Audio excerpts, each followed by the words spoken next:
Shalom, Bapak Ibu Saudara. Kita melanjutkan studi kita. Kali ini adalah kristalisasi. Masih kitab Roma. Jadi kita akan belajar. Ini baru tema yang kedua. Jadi kita masih coba secara katakanlah outline lah ya.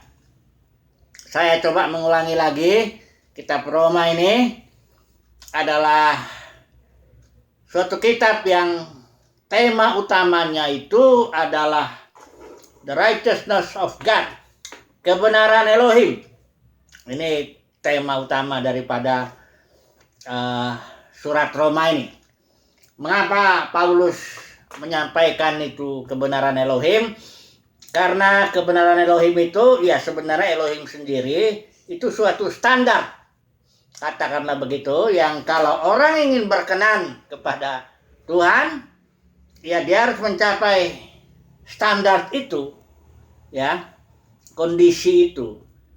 Nah, di sini ada kabar baiknya, bahwa karena kondisi itu tidak mungkin dicapai oleh manusia berdosa ini, dengan perbuatannya, itulah agama-agama mencoba ya untuk mencapai kebenaran Elohim. Itu tidak bisa ya, karena Alkitab bilang pun kesalehan kita pun itu seperti kain kotor. Itu kesalehannya ya, bagaimana kejahatannya ya, karena manusia itu makan buah pohon yang baik dan yang jahat. Memang ada yang baiknya, tapi kesalehannya pun, kebaikannya pun sudah seperti kain kotor di hadapan standar kebenaran Elohim. Jadi tidak mungkin. Nah, di sini ada kabar baik yang dibeberkan oleh Paulus dengan begitu sangat sistematis, yaitu kebenaran yang bisa diperoleh atau dicapai lah ya, atau kita bisa menjadi kebenaran Elohim dengan iman. Hanya definisinya dari iman kepada iman. Ini jangan sampai dipotong ya. Kebenaran Elohim hanya oleh iman, begitu itu asal ngerti imannya yang mana ya. Imannya seperti yang harus yang diuraikan di sini, definisinya jelas itu dalam surat Roma pasal 1 ayat 16 17. Nanti kita ulangi ya. Kemarin kita sudah bahas itu ya. Nah, sekarang kita akan coba mengulangi dulu ya definisi Injil ini, karena sudah banyak ini kekacauan ini ya, mengenai imannya ini yang apa ya, yang menjadi nggak jelas jadinya ya. Coba dulu kita melihat dulu definisinya. Saya ulangi sekali lagi karena ini sesuatu yang sangat penting, karena kalau imannya sudah tidak yang seperti Alkitab bilang ya, keselamatan yang dipresentasikan juga ya sudah beda dengan yang maksudnya Alkitab ya. Jadi imannya dulu mesti jelas ya, kebenaran keselamatan memang oleh iman, tapi iman yang bagaimana? Mari kita melihat dulu di sini ya. Roma pasal 1 ayat yang ke-16 17. Saya akan bacakan lagi sekali lagi. Saya pakai ini Alkitab besar ini untuk khusus studi kristalisasi, saya pakai LAI ya. Nah, ini mari kita baca dulu. Sebab aku mempunyai keyakinan yang kokoh dalam Injil, dalam kabar baik ini, karena Injil adalah kekuatan Allah yang menyelamatkan. Ini dulu ya. Injil itu, kabar baik itu bukan hanya teori saja, bukan teologi, bukan doktrin, tapi Injil adalah kekuatan Allah yang menyelamatkan. The power of God. Jadi dia ini Injil ini firman, soalnya dia ini ya. Jadi firman yang hidup, bukan teori saja, doktrin teologi, bukan. Ini firman yang hidup. Makanya disebut Injil itu kekuatan. Kuasa Elohim yang menyelamatkan. Siapa yang diselamatkan? Setiap orang yang percaya. Nah, saya sudah jelaskan, tegaskan saya lagi. Manusia tidak bisa percaya kepada Tuhan. Tidak bisa. Karena manusia kondisinya, di sini pun nanti diuraikan, sudah mati dalam dosa.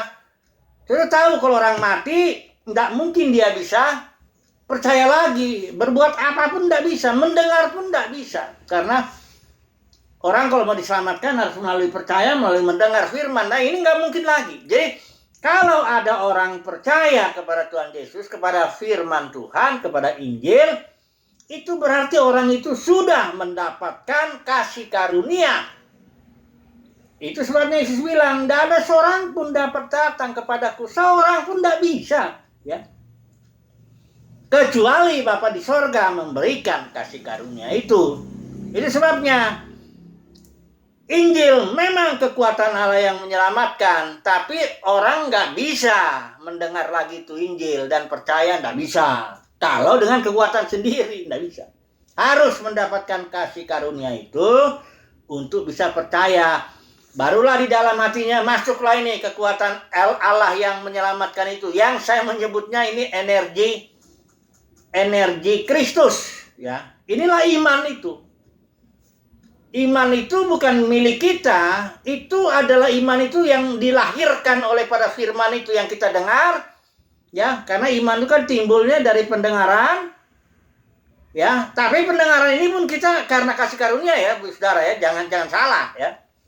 Kita bisa mendengar firman yang adalah Injil, masuk dia ke dalam batin kekuatan Allah itu, itulah dia energi Kristus. Sebabnya saya mendefinisikan iman adalah energi Kristus yang menyelamatkan itu. Yang menyelamatkan kita hanya energi Kristus. Nah, cuman sambungannya kita harus lihat ya, jangan stop di sini. Kalau nanti di sini kita pikir, oh berarti iman itu hanya sesuatu yang artinya pasif ya, apa ya namanya, stagnasi ya, artinya nggak bergerak, nggak hidup. Karena nanti kita perlu sedikit bandingkan nanti dengan kitab Yakobus ini ya. Nah mari kita melihat sambungannya ya. Sebab di dalamnya, di dalam Injil itu, di dalam firman ini, nyata kebenaran Elohim yang, nah ini, bertolak dari iman dan memimpin kepada iman. Saya sudah bahas ini dalam pertemuan pertama, cukup detail lah ya, saya rasa sih ya. Bagaimana bahwa iman itu adalah suatu yang progresif. Iman yang hidup itu sesuatu yang bertumbuh. Dan bertumbuhnya iman ini karena apa? Karena sesuai dengan surat Yakobus, karena perbuatan yang lahir dari iman itu juga. Karena Yakobus sama sekali tidak bicara perbuatan di luar iman. Karena Yakobus bilang, tunjukkanlah kepadaku imanmu tanpa perbuatan, dan aku akan tunjukkan imanku dari perbuatan-perbuatanku. Jadi artinya perbuatan-perbuatan yang lahir dari iman ini, engkau bisa melihat itu. Nah, jadi iman yang menyelamatkan, katakanlah begitu ya, adalah iman yang progresif itu, yang dari iman kepada iman itu. Ya, kalau iman tidak progresif, itu bukan iman yang, berarti nggak ada perbuatannya, itu iman yang mati kalau menurut Yakobus itu. Iman yang mati, iman yang tidak disempurnakan, tidak bertumbuh oleh perbuatan-perbuatan iman. Karena perbuatan-perbuatan iman inilah yang akan menyempurnakan, akan membuat iman yang ada ini bertumbuh. Mutar jadinya, iman menghasilkan perbuatan menyempurnakan iman yang ada menghasilkan perbuatan menghasilkan, gitu terus. Ya, inilah dia dari iman kepada iman. Ya, jadi harus kita paham ya, iman itu bukan sesuatu kita sesuatu yang kita dengar berhenti ya di situ. Enggak. Dia bertumbuh karena pada bagian-bagian lain firman Tuhan, iman bisa, orang bisa tidak bertumbuh, ya, tidak berbuah. Perumpamaan penabur lah, gadis bijaksana lah, hamba yang 5 talenta, 2 talenta, 1 talenta, ada juga pohon anggur, macam-macam lah ya. Sehingga iman itu harus dites, ini benar nggak ini imannya. Kalau imannya nggak bertumbuh, ya itu tidak menghasilkan keselamatan. Ya, ini yang harus diingat. Jadi kita pegang dulu ini iman.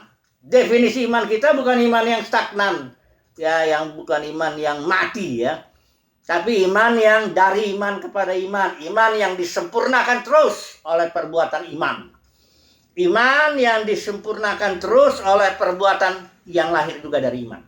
Oke. Apa itu keselamatan? Di sini dibeberkan keselamatan dengan 3 istilah, ya. Pembenaran, ya udah jelas sih, semuanya karena iman, ya. Semuanya karena iman, pembenaran karena iman. Pengudusan, ini kalau justification biasanya apa istilah-istilah itu, ya. Justification by faith, ya betul. Tapi sanctification, pengudusan juga by faith. Tapi iman yang ini ya, yang sudah kita definisikan tadi, dari iman kepada iman, ya. Jadi pengudusan juga dari iman kepada iman. Pembenaran dari iman kepada iman. Yang satu lagi glorification, itu artinya pemuliaan. Nanti kita akan lihat dulu ini apa ini maksudnya. Ini juga dari iman kepada iman. Ya, jadi keselamatan yang diuraikan dalam surat Roma itu ada 3 lah, bukan keselamatannya jadi 3, maksudnya itu satu paket, itu satu keselamatan, ya. Tuhan memberikan Injil untuk menyelamatkan manusia tapi Paulus menguraikan keselamatan itu dengan 3 istilah yang betul-betul harus kita pahami ini, ya.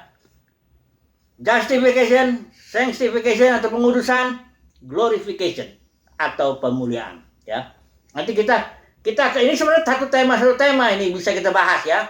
Tapi untuk hari ini kita coba dulu secara garis besar dulu, ya. Saya selalu begitu, kalau belajar sesuatu jangan dulu detail-detailnya. Libat itu masuk ke detail-detailnya itu, jangan dulu. Kita mesti lihat dulu gambar besarnya tuh, keselamatan tuh apa. Ya, baru setelah itu kita masuk lebih detail. Seumur hidup lah kalau kita mau mempelajari sesuatu dengan detail itu, ya pasti seumur hidup, ya. Tapi setidaknya kita lihat garis besarnya dulu, ya. Jadi surat Roma ini seperti kita sudah tahu ini dibagi 3, ya. Pasal 1 dengan pasal 8 itulah dia bicara keselamatan, atau ya keselamatan yang 3 ini, justification, sanctification, glorification. Itu dari pasal 1 sampai pasal 8 dijelaskan, dan semuanya ini keselamatan ini yang 3 itu tadi itu semuanya dari iman kepada iman, ya. Kita akan mendapatkan kebenaran Elohim kalau dari iman kepada imannya kita praktekkan, ya. Dan kita akan mendapatkan juga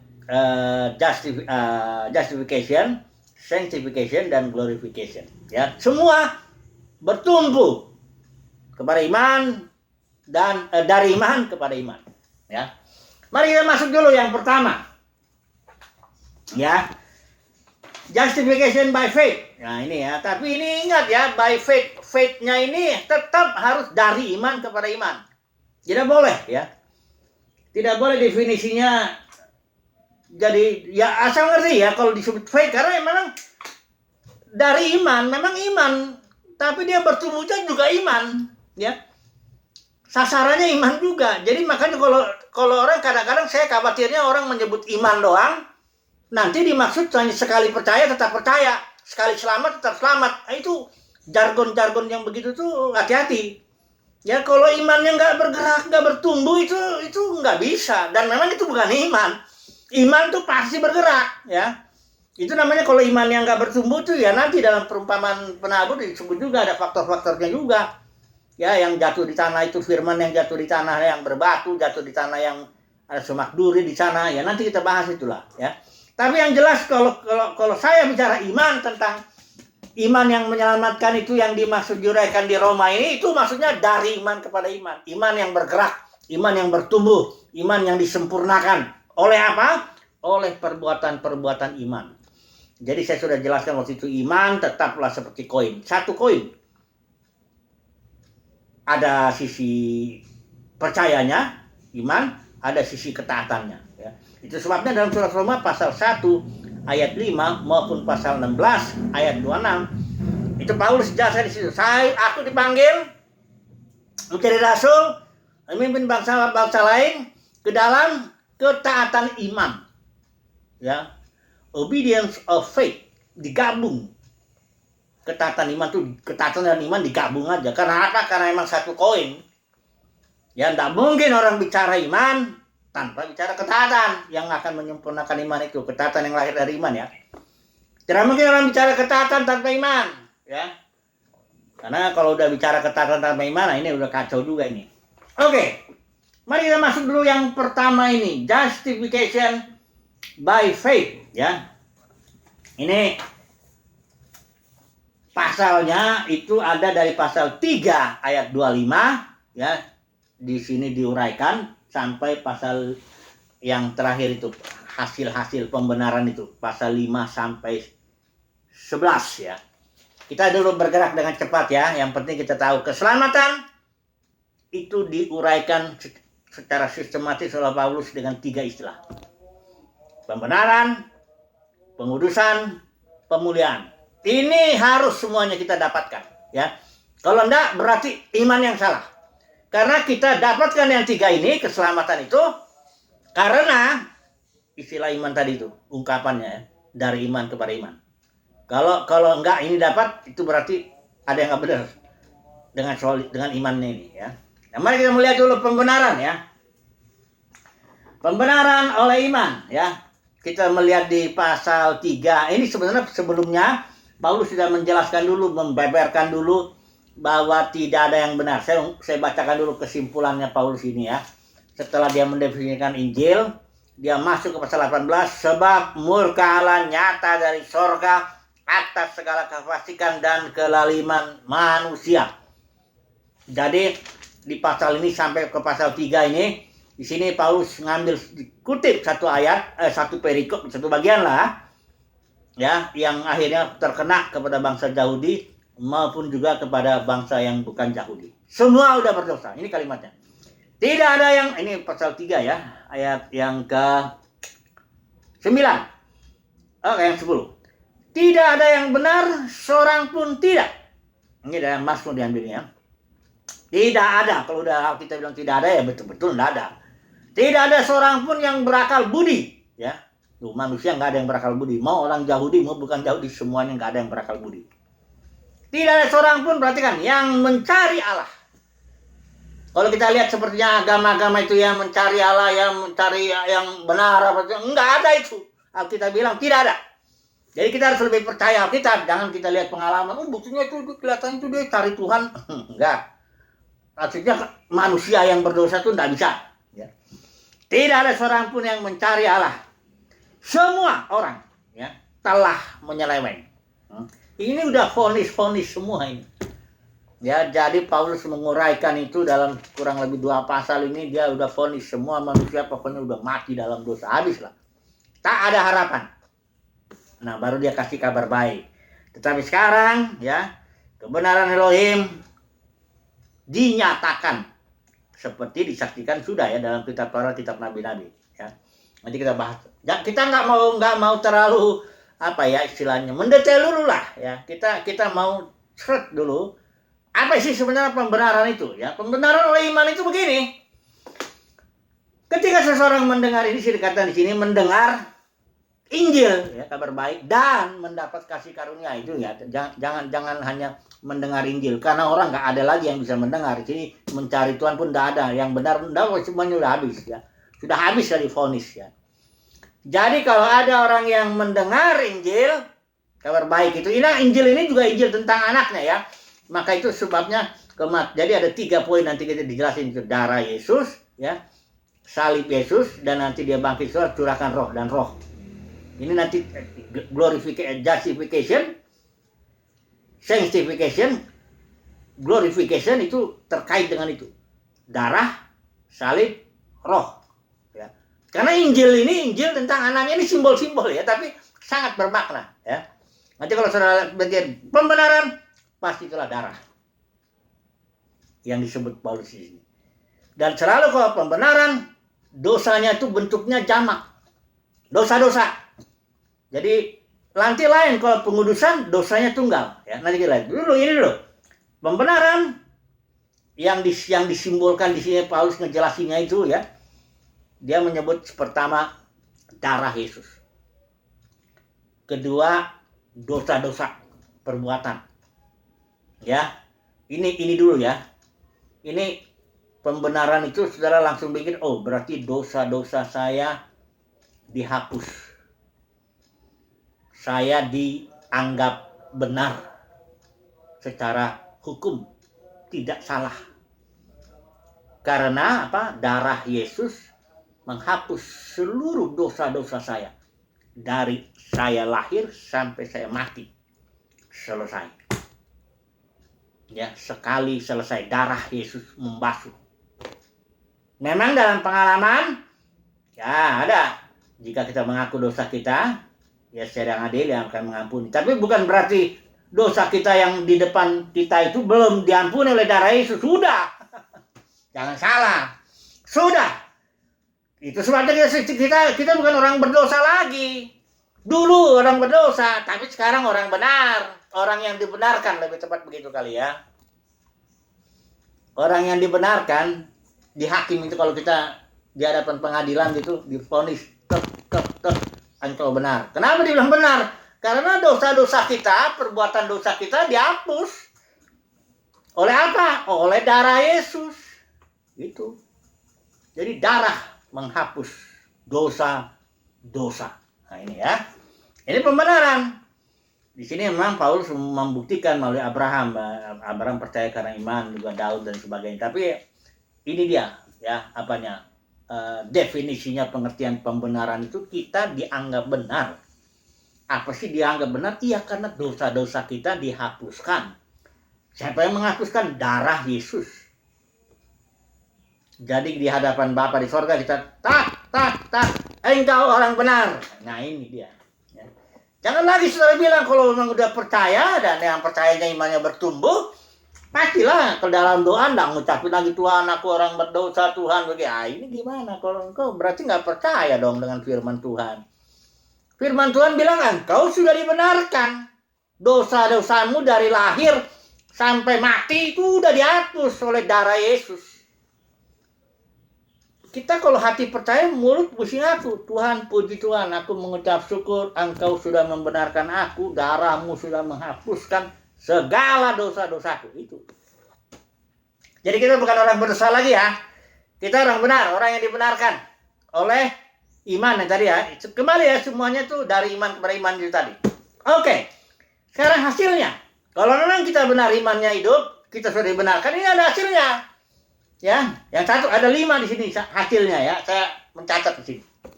Hasil pembenaran pasal 5. 1 ya. Kita hidup dalam damai sejahtera dengan Allah. Ada damai sejahtera dalam batin. Kenapa ada damai sejahtera? Iya, karena dosa-dosa kita sudah dihapus oleh darah Yesus. Maka ada damai sejahtera. Kalau kita merasa ada nggak damai, itu ada yang nggak benar juga itu. Ya hati-hati. Kadang-kadang setan juga penuduh dia. Dia terus nuduh-nuduh kita. Ya. Padahal darah Yesus sudah bersihkan segala dosa kita. Ya kan? Jadi pembenaran itu artinya hasilnya kita hidup dalam damai sejahtera dengan Allah. Yang kedua, kita beroleh jalan masuk oleh iman kepada kasih karunia. Ada jalan masuknya. Ya, kenapa ada jalan masuk? Udah dibenarkan. Ya, masuk ke dalam kasih karunia ini ya. Kemudian, ketiga, kita akan menerima kemuliaan Allah. Nah, karena akibat dosa itu kan hilang kemuliaan. Semua orang telah berdosa dan kehilangan atau kekurangan, merosot kemuliaan Allah itu. Karena kita sudah dibenarkan, maka kita di sini katakan menerima kemuliaan. Dalam pengharapan akan menerima kemuliaan. Karena nanti ada prosesnya nih, setelah ini pengudusan baru pemuliaan ya kan. Oke, yang keempat, akibatnya dikatakan di sini bermegah dalam kesengsaraan. Kita tahu kesengsaraan menimbulkan ketekunan, menimbulkan uji, menimbulkan pengharapan, dan pengharapan tidak mengecewakan. Ini hasilnya. Orang yang dibenarkan oleh Tuhan melalui darah Yesus itu dikatakan di sini kesengsaraannya itu menimbulkan ketekunan. Ingat ya, kalau di luar itu kesengsaraan manusia itu menimbulkan kepahitan ya.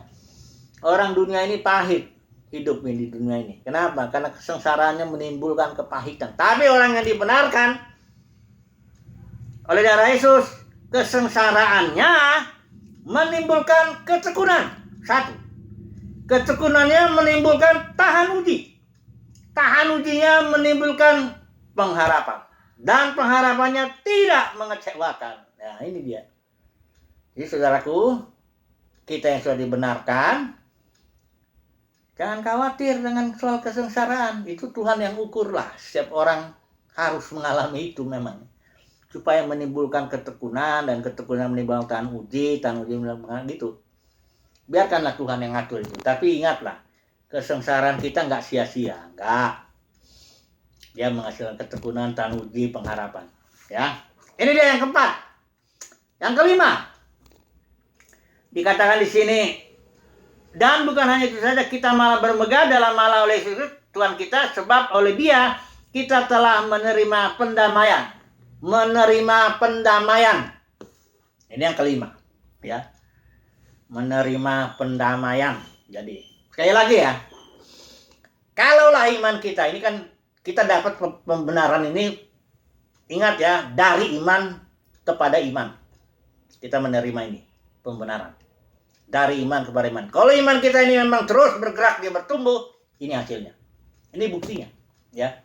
5 bukti ini, ya. Kita nikmatilah itu hari lepas hari sebagai orang yang sudah dibenarkan oleh karena iman yang ini. Dari iman kepada iman, iman yang progresif, ya. Nah, kemudian kita langsung sambung nanti pengudusan, ya. Ingat kalau pengudusan ini di sini Paulus menyebut dosanya tunggal. Ya. Kalau pembenaran tadi dosanya dosa-dosa, perbuatan. Kalau di sini dosanya prinsipal, ya, dia tunggal, suatu kuasa dosa. Kuasa dosa, hukum dosa yang ada nempel di dalam tubuh jasmani kita ini. Dalam tubuh jasmani ini ada hukum dosa di situ yang mendorong kita berbuat dosa. Saya mengumpamakan gini, dosa yang tunggal itu kayak pabriknya. Dosa-dosa itulah produksinya. Kayak minuman keras, ada pabriknya kan? Ada juga produksinya. Jadi kalau produksinya aja yang dosa-dosanya yang diberesin, tetap selama pabriknya ini terus memproduksi, dia akan terus. Kita akan terus berbuat dosa sekalipun dosanya ini ya terus, karena ini pabriknya ini. Nah, pengudusan itu yang Paulus ini mau membereskan yang ini. Itu sebabnya Paulus menyebutnya bukan dosa-dosa, tapi dosa. Kuasa, suatu power, ya, yang ada dalam tubuh jasmani kita ini. Makanya tubuh ini disebut tubuh dosa. Ya, inilah yang dibereskan oleh apa? Oleh salib Yesus. Yang tadi kalau pembenaran oleh darah, ya. Kalau pengudusan oleh salib. Bagaimana caranya membereskannya? Ini kabar baik. Manusia lama kita sudah disalib bersama dengan Yesus. Sehingga tubuh dosa kita, ini kan tubuh yang dipakai hukum dosa itu. Tubuh dosa kita hilang kuasanya. Sehingga kita tidak menghambakan diri lagi kepada dosa. Roma 6 ayat 6 itu pengudusan. Setelah ini dia bebas, itu Paulus juga membeberkan. Ini kita detailnya nanti ya, bahkan juga soal hukum Taurat itu. Kita pun sudah mati oleh hukum Taurat, ya. Jadi kita sekarang melayani, kita sudah dibebaskan, dicabut itu. Bukan dicabut dalam arti ini, hati-hati. Nanti di pasal 7 ini tetap hukum dosa ada dalam tubuh. Tetap bahkan tubuh ini tetap mati oleh sebab dosa, ya. Tapi kita sudah hidup, enggak mengikuti itu, ya. Pendeknya untuk saat ini terima dulu, ya.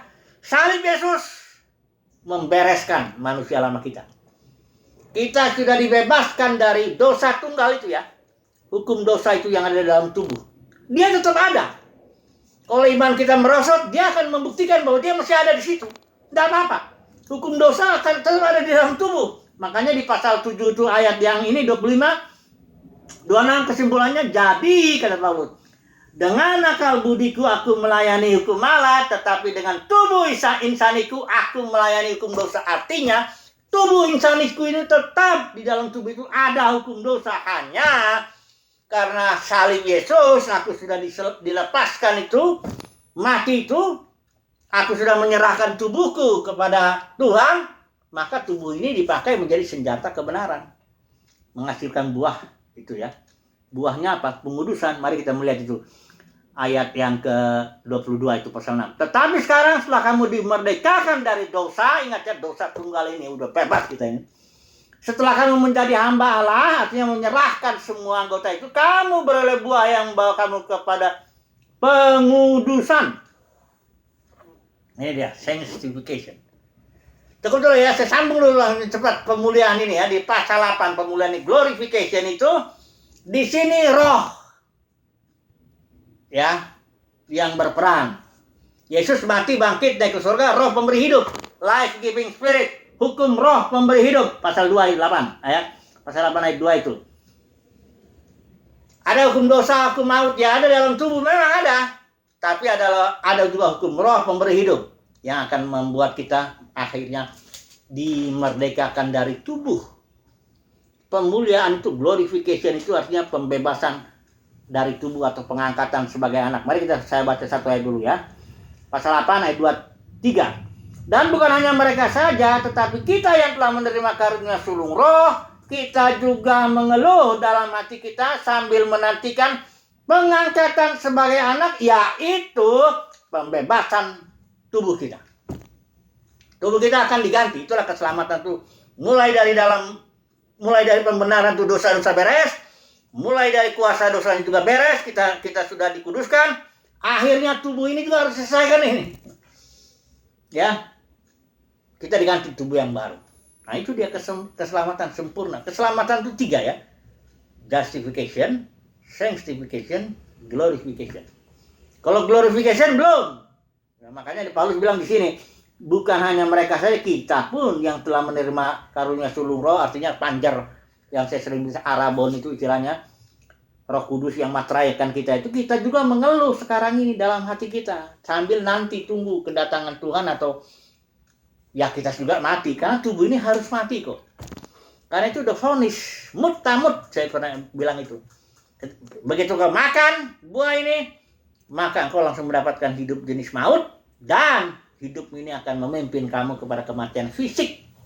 Makanya semua orang mati secara fisik. Artinya tubuhnya merosot, lihat aja tubuhnya nih. Makin hari makin bau tanah dia. Mati. Ya. Jadi inilah dia keselamatan itu. Ya. Dan emang Paulus bilang keyakinan iman di pasal setelah pemulihan ini ya. Ini dibilang Paulus ini orang-orang pilihan Allah. Ya. Ingat ya, banyak yang dipanggil, sedikit yang dipilih. Saya mau bicara itu nantilah ya.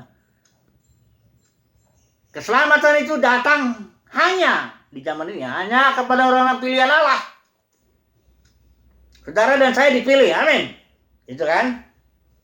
Nah, kalau begitu, karena dari iman kepada iman, kita mengalami pembenaran, pengudusan, dan kelak pemuliaan, glorification. Cukup dulu. Keselamatannya nanti kita masuk lagi lebih detail kepada tema-tema, sampai nanti kita bisa melihat keselamatan itu dengan lebih sempurna lah ya, lebih jelas ya. Haleluya. Amin.